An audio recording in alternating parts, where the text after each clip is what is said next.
Okay, so today we're diving deep into something called the spotlight effect. We're basically unpacking the science behind that nagging feeling we all get. You know, the one where you constantly feel like everyone around you is judging your every move. To kick things off, I want you to just take a second and think back. Have you ever walked into a room sporting a truly terrible new haircut? Or, oh man, maybe you stumbled awkwardly right at the front of a dead quiet coffee shop line. Or made a painfully obvious gaffe on the first date. I know I definitely have. And I bet you remember that visceral sweat-inducing panic of those minor social blunders, right? In that exact split second, it literally feels like every single person in the room saw it, analyzed it, and just permanently etched it into their memory. Well, believe it or not, there's actually a scientific name for that exact feeling. Way back in the 1960s, a developmental psychologist named David Elkind pinpointed a concept he called the imaginary audience. It's this wild psychological phenomenon where we feel like we're constantly standing on a stage, performing for this massive crowd of invisible critics. Now, Elkind originally looked at this as a phase of adolescent egocentrism, teenagers trying to figure themselves out and assuming the whole world is just as obsessed with their identity as they are. But here's the thing. For a lot of us, that feeling doesn't magically vanish the second we hit our 20s. It kind of bleeds right into adulthood as invisible audience syndrome, and it creates some pretty intense social anxiety over completely normal, everyday interactions.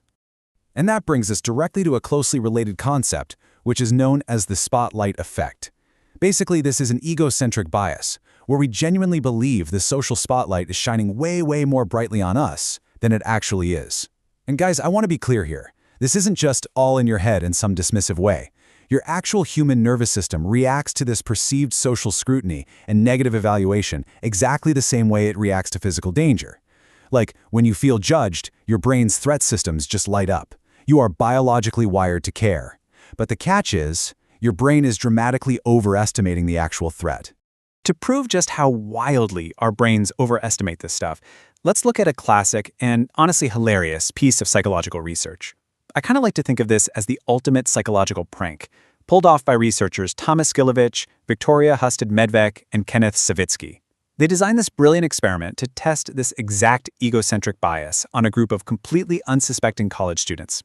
It goes down in history as the Barry-Manilow experiment. Okay, so here's the setup. Imagine you're an undergrad at Cornell University. You show up for a study, and the researcher's like, hey, before we start, you need to put on this specific t-shirt. And it's not just any shirt. It's a shirt featuring a massive 21 by 24 centimeter picture of the singer Barry Manilow. Yeah. Remember, this is a crowd of college kids. The researchers actually pre-tested this to confirm that the students found the shirt deeply, deeply uncool and embarrassing. So the target student puts this awful shirt on, they're sent into a room full of their peers who are all sitting there filling out questionnaires, they sit down for a minute, and then they're pulled right back out into the hallway. Then the researchers ask the target, how many people in that room do you think actually noticed your shirt? And man, these poor students, completely consumed by their own embarrassment, were totally convinced that almost everyone in the room was just staring at them. But let's look at what actually happened. The data here is amazing. The students estimated that roughly half the room, about 50% of the people, noticed the Barry Manilow shirt. But then look at the actual number of people who correctly identify the shirt. It was barely over 20%. The punchline here is beautifully clear. People overestimated how many peers noticed their embarrassing moment by a massive margin. And why? Well, because they anchored their estimate on their own internal anxiety. They literally couldn't escape the gravity of their own intense, personal embarrassment. So how does this actually show up in our everyday personalities? Well, psychology expert Mark Snyder found that we basically all fall somewhere on a spectrum between what he calls high self-monitors and low self-monitors. High self-monitors are hyper-aware of interpersonal cues. They're always adjusting their behavior to fit social expectations. Now, this gives them incredible social agility, but it comes at a pretty painful cost, agonizing self-consciousness and feeling trapped in this preoccupation about what everyone else is thinking. Low self-monitors, on the other hand, they don't really adjust based on the room. They're just authentically themselves, which is awesome, though they might occasionally lack a little social decorum. Listen, the goal here isn't to stop caring entirely. It's to make sure that if you are a high self-monitor, you can hold on to your true self without letting that anxiety take the wheel. Now, take that totally natural human tendency to feel judged and add modern technology to the mix. It is literally like pouring gasoline on a fire. We have to talk about what researchers call the sunflower seed effect. Think about eating sunflower seeds for a second. Cracking that first one takes almost zero effort, and the instant salt and crunch are so satisfying it makes it incredibly hard to stop eating them, right? Well, endlessly scrolling short-form social media works the exact same way. It requires basically zero complex thinking, just the flick of a finger to get instant dopamine. It transforms our purposeful screen time into this uncontrolled, habitual use that completely hijacks our brain's reward pathways. Just contrast a normal, real-world conversation with social media validation. In the real world, if you have a super awkward chat, you just walk away. It's fleeting. You don't even know if anyone else heard it, and eventually the whole moment just evaporates. But online? Man, interactions are permanent, and they are incredibly public. Kids and adults alike are out there constantly seeking social rewards through these highly visible, unyielding metrics. The likes, the comments, the views. We obsessively curate our personas to look absolutely perfect, mainly because the fear of online rejection feels very, very real. And this perfectly illustrates exactly what's happening inside our biology.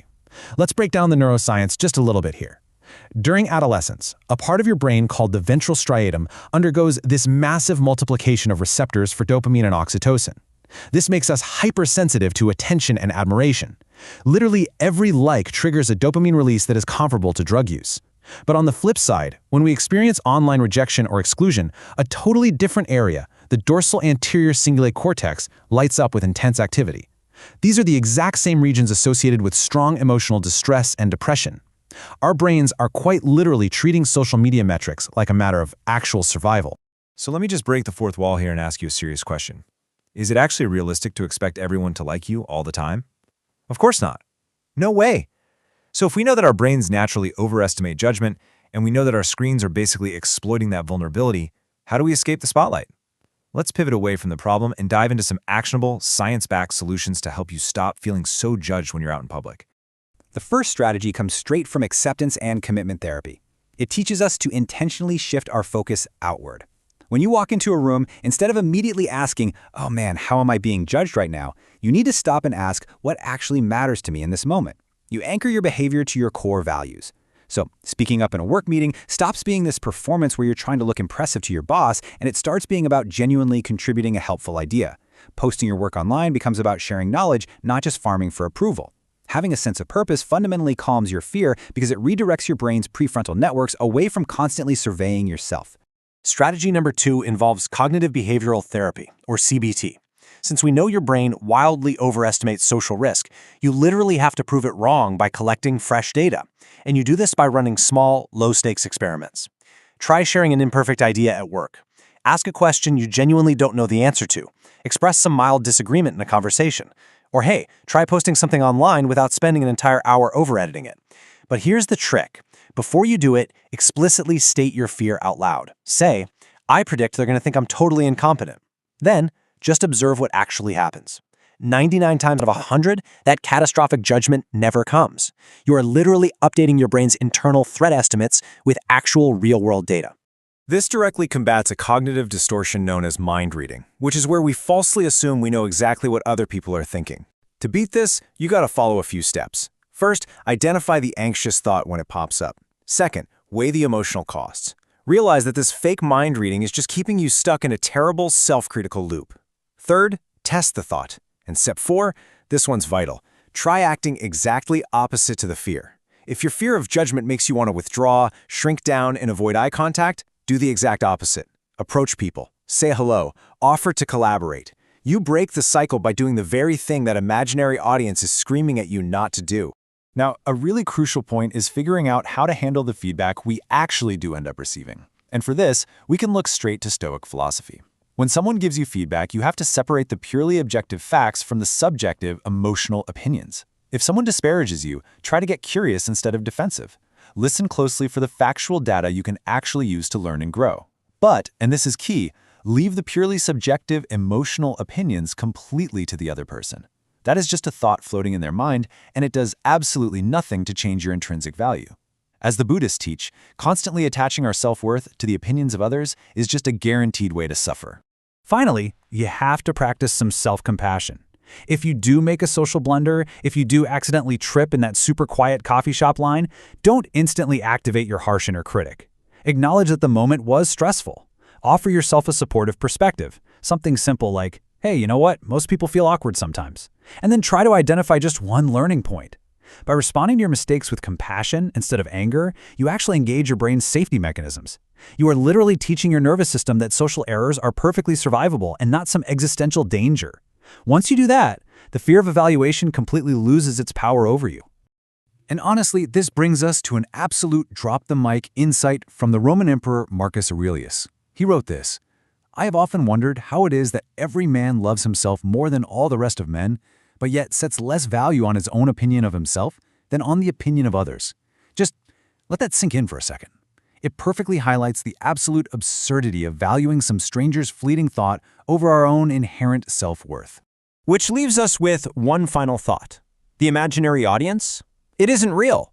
The spotlight effect is just an egocentric trick of the mind. The truth is, people are way too busy worrying about their own Barry Manilow t-shirts to really notice your minor blunders.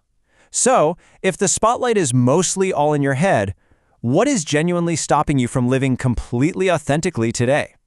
It's time to drop that heavy burden of the imaginary audience, focus on your core values, and step out into the real world.